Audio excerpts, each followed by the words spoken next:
Hey everybody, it's me again. Looks like this is the last time you are ever going to see me in 2024. I feel like time goes faster as we age, because it did not feel long at all before this year is coming to a close.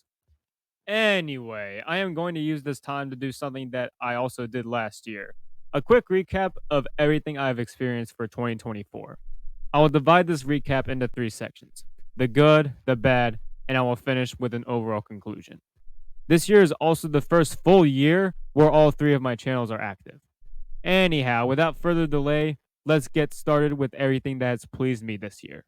As always, my three shows, The Kids Teens, The Mona Group, and Mia's Multitude, are becoming good successors, which I'm obviously fond of and it means a lot to me. But I also have experienced a lot of major events in real life.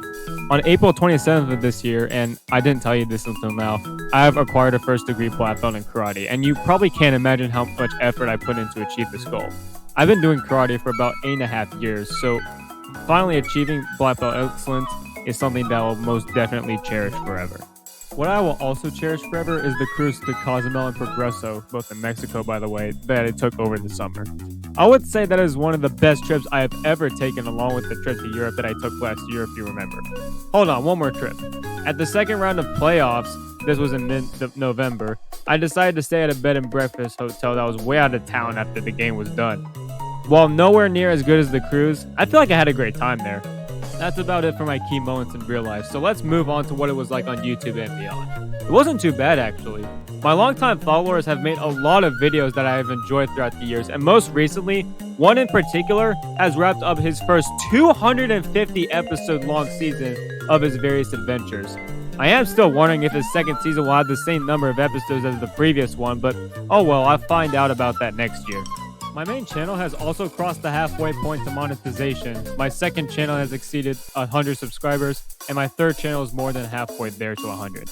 You know, if all my channels got monetized right now, then my second channel would be making the most money according to Social Blade, and I have no clue why. By the way, I don't want this to be my sole source of income, because if it is, then I'm running the risk of having my money being drained in case a lot of my videos get demonetized.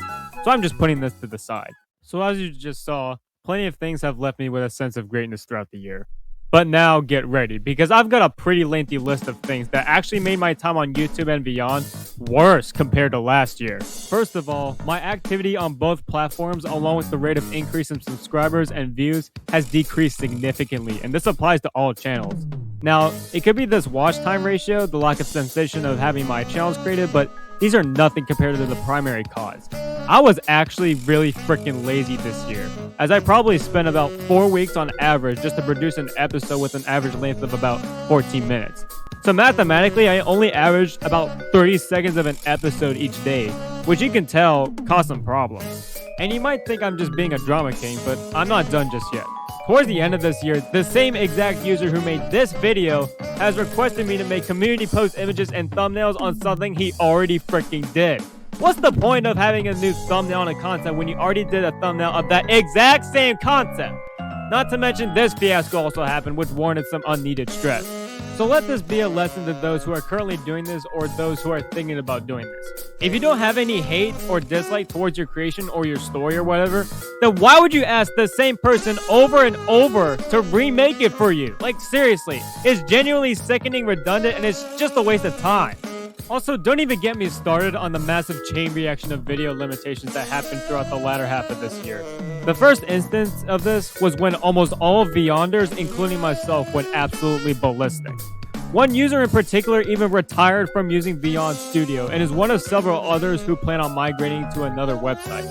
I know these boundaries are implemented to increase profit and accommodate for a potential software slowdown, but I can tell that we really could have lasted without those updates. However, despite people migrating from the studio, I'm not giving up on the platform anytime soon. Next, this is probably the first year where I made more than one stupid error. First off, back in August, I ended up making a seriously offensive video on my second channel that I had to take down in less than 24 hours and follow up with an apology. The next two errors, frankly, were also stupid as frick, but thankfully those were sorted out quickly. And yes, this is slightly less dramatic because everybody can make mistakes like this.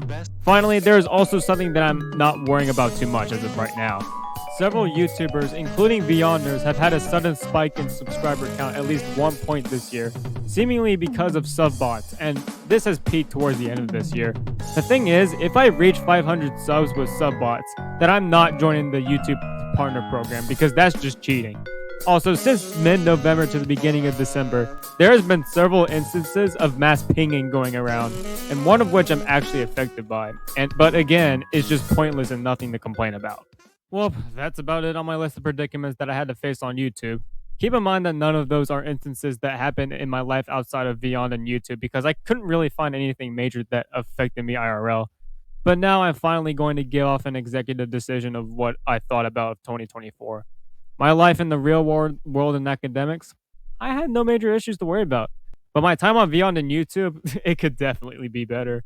You know, my New Year's resolution for this year was to get more motivated on doing content for you guys to enjoy, but that was thrown out the window for sure since February. So I'm going to try again for next year. Hopefully, I can stick with this pace for most of next year as well, since I'm going to get busy with academics. To tie everything together, 2024 was great, and I'm looking forward to what will transpire in 2025. Anyhow, thank you all for watching this video, and most importantly, Happy New Year!